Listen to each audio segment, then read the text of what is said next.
کسی خوشی کی بات پہ ہنستے تھے اور کسی غم کی بات پہ اگر روتے تھے تو انداز کیا ہوتا تھا۔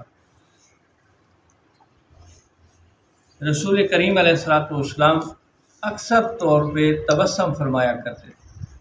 تبسم یہ ہوتا ہے کہ صرف لبوں پہ مسکراہٹ ظاہر ہو۔ حضرت عبداللہ بن حارث رضی اللہ تعالیٰ عنہ فرماتے ہیں کہ میں نے کسی کو رسول کریم علیہ الصلوۃ والسلام سے زیادہ تبسم کرتے ہوئے نہیں دیکھا۔ یہ خوش اخلاق بندے کی نشانی بھی ہے۔ سرکار کریم علیہ الصلوۃ والسلام کے چہرے پہ ہمیشہ تبسم ہوتا۔ ہمارے لوگ ملتے ہوئے بھی خوش دلی سے نہیں ملتے، حالانکہ سرکار کریم علیہ الصلوۃ والسلام نے فرمایا کہ مسکرا کے کسی کو ملنا یہ بھی ایک صدقہ ہے، یعنی اچھے چہرے کے ساتھ لبوں پہ مسکراہٹ ہو، یہ بھی ایک صدقہ ہے۔ ویسے سرکار کریم علیہ الصلوۃ والسلام کہکا لگا کہ کبھی بھی نہیں ہنسے تھے کہ آواز آئے، بہت زیادہ ہنسنے کی آواز آئے۔ نبی کریم علیہ الصلوۃ والسلام کبھی اس طرح، ہاں جب زیادہ آپ کو کسی بات پہ ہنسی آتی تو نبی علیہ السلام ہاتھ رکھ لیتے، اپنے مبارک منہ پہ ہاتھ رکھ لیتے۔ حضرت ابی ذر غفاری رضی اللہ تعالیٰ عنہ فرماتے ہیں کہ رسول کریم علیہ الصلوۃ والسلام نے ارشاد فرمایا، میں اس آدمی کو جانتا ہوں جو سب سے پہلے جنت میں داخل ہوگا۔ یہ نبی علیہ السلام فرما رہے ہیں، میں اس آدمی کو جانتا ہوں جو سب سے پہلے جنت میں داخل ہوگا، اور اسے بھی جانتا ہوں جو سب سے آخر میں دوزخ سے نکلے گا، یعنی گناہوں کے سبب دوزخ میں ہوگا۔ اور پھر کیونکہ تعذیب اور تہذیب میں فرق ہے، تعذیب ہمیشہ ہمیشہ عذاب، یہ کفار کے لیے کہ جنہوں نے اسلام کا انکار کیا ان کے لیے ہمیشہ ہمیشہ عذاب، اور مسلمان گناہگار ہے، خطا کار ہے، گناہ کیے ہیں اور گناہوں کے سبب اگر جہنم میں گیا ہے تو تہذیب ہے کہ کچھ عرصے کے لیے وہ وہاں پہ رہے گا، اس کی صفائی ستھرائی ہوگی اور پھر آخر اس کی جنت ہے۔ تو نبی علیہ الصلوۃ والسلام فرماتے ہیں، میں اس بندے کو بھی جانتا ہوں جو سب سے آخر میں جہنم سے دوزخ سے نکال کے پھر جنت میں پہنچایا جائے گا۔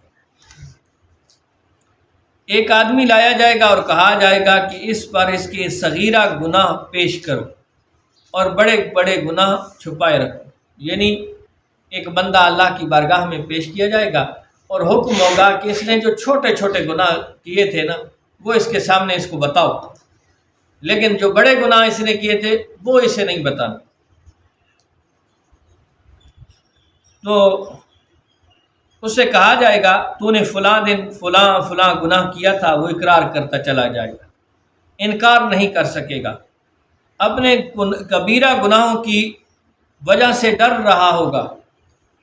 چھوٹے چھوٹے گناہوں پہ تو وہ اقرار کر رہا ہے لیکن اب دل کے اندر ڈر رہا ہے کہ یار بڑے گناہ ہیں، وہ تو ابھی تک ادار نہیں ہوا۔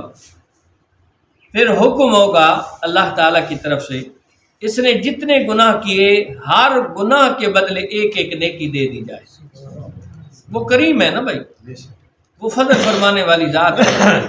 فضل عدل کریں تے تھر تھر کمن اونچیاں شانہ والے، فضل کریں تے بخشے جامن میں جے منہ کالے۔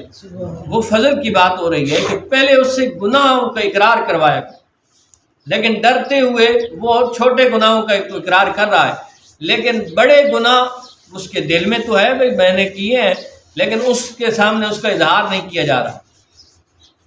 تو جب کہا جائے گا کہ اس کو اس کے گناہوں کے بدلے نیکی ایک ایک نیکی دی جائے، اس پر وہ کہے گا کہ میرے تو بہت بڑے بڑے گناہ بھی ہیں، میرے تو بڑے بڑے بہت گناہ ہیں۔ پہلے تو خاموش تھا نا، اب وہ خود اقرار کر رہا ہے میرے تو بڑے بڑے گناہ ہیں جو یہاں نظر نہیں آ رہے۔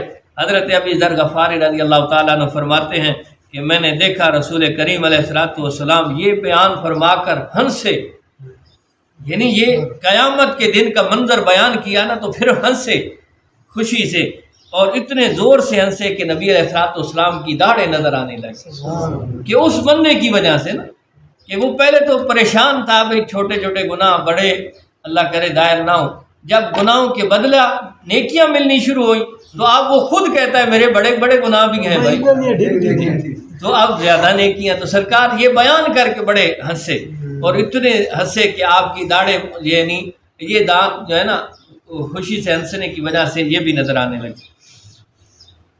پھر نبی کریم علیہ السلام کی حدیث ہے، حضرت عبداللہ بن مسعود فرماتے ہیں کہ نبی کریم علیہ السلام نے فرمایا، میں اس آدمی کو پہچانتا ہوں جو سب سے آخر میں دوزخ سے نکلے گا، گھسیٹتا ہوا نکلے گا، یعنی اپنے آپ کو گھسیٹ گھسیٹ کے نکال کے لے گا۔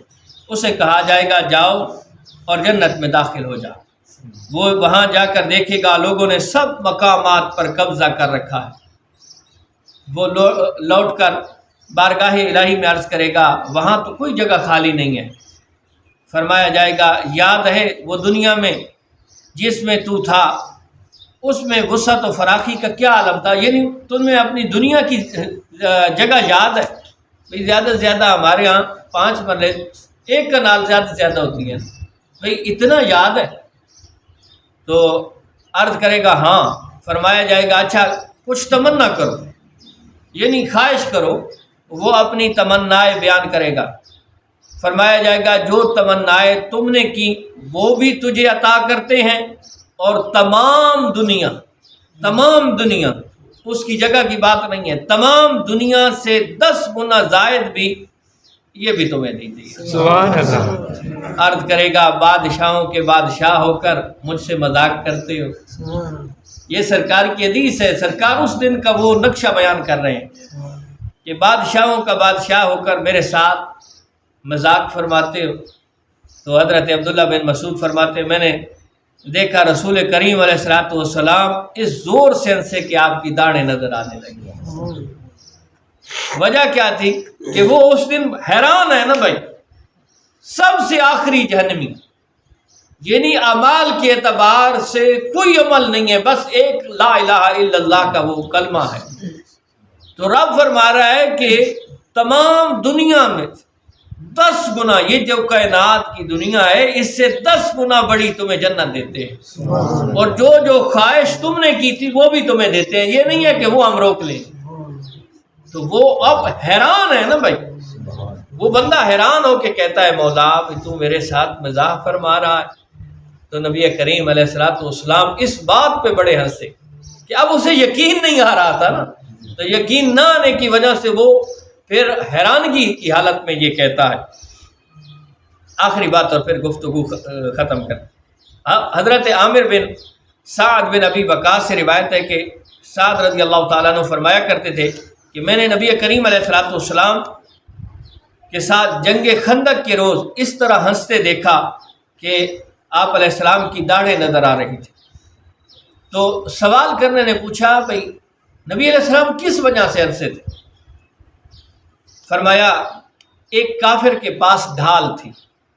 ڈھال نا پہلے زمانے کے اندر ایک تھالی نما لوہے کی ایک چیز ہوتی تھی کہ وہ ایک ہاتھ سے تلوار چلاتے تھے اور ایک ہاتھ میں وہ ڈھال ہوتی تھی، دوسرا اگر تلوار مارتا تو وہ سامنے ڈھال کر دیتا تو اس کا وار خطا ہو جاتا، یا کوئی تیر آتا تو آگے لوہے کی وجہ سے اس سے پار نہیں ہوتی۔